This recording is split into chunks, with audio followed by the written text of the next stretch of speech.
to the financial statement for the KC Teaching Referral Hospital for the year ended 30th June 2020. Issue number 1, presentation of financial statements.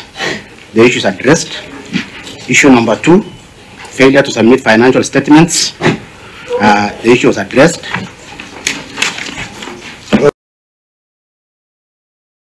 Compliance issue. That is a compliance issue. Yeah, it can only mitigate, and that one we had given direction. Okay. So it also applies here. Proceed. Issue number 3 is about property, plant and equipment, not addressed. Issue number 4, inventories, not addressed. Issue number 5 is budgetary control and performance, not addressed. Are those issues which are not addressed recurring for the other years? Yes, they are recurring. Okay. Go to 2021. The report of the Auditor General for the financial statement of the KC Teaching and Referral Hospital for the year ended 30th June 2021. Issue number 1, budgetary control and performance, not addressed, and it was only one issue for that year. So it is recurring also? Yes.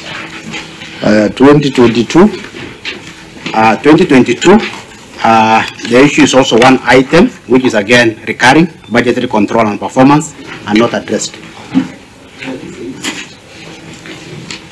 I have noticed a trend, Auditor. I don't know whether, Governor, you have noticed the same. That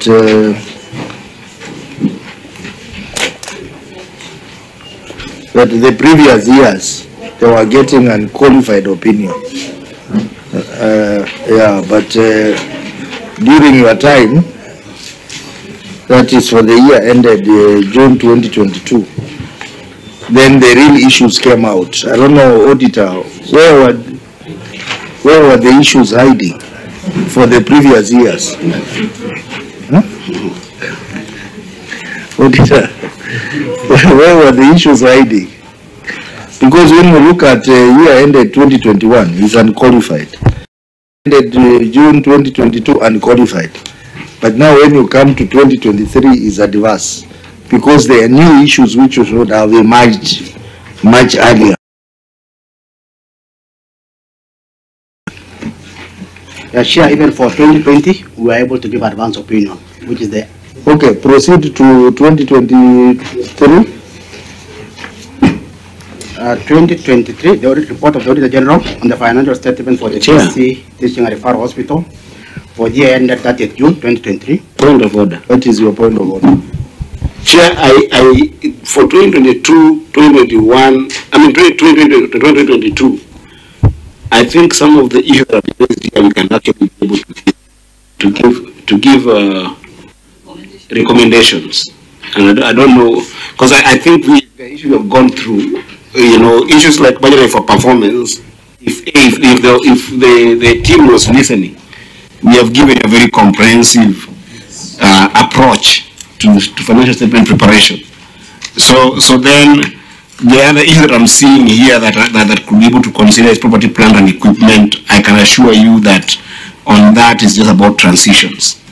And having a proper register for property. Failure to submit financial statements, we have talked like very comprehensive on this, and I hope that, and I believe actually that the team has taken note. So why can't we just concentrate on the 2022-2023? Yeah, because the issues are recurring. That's why I wanted us to consider the last year, which is 2023. So just take us through 2023 then. Yeah, we support that. Proceed with the unsupported amenity wing. Yeah, thank you, Chair. For the year ended 30th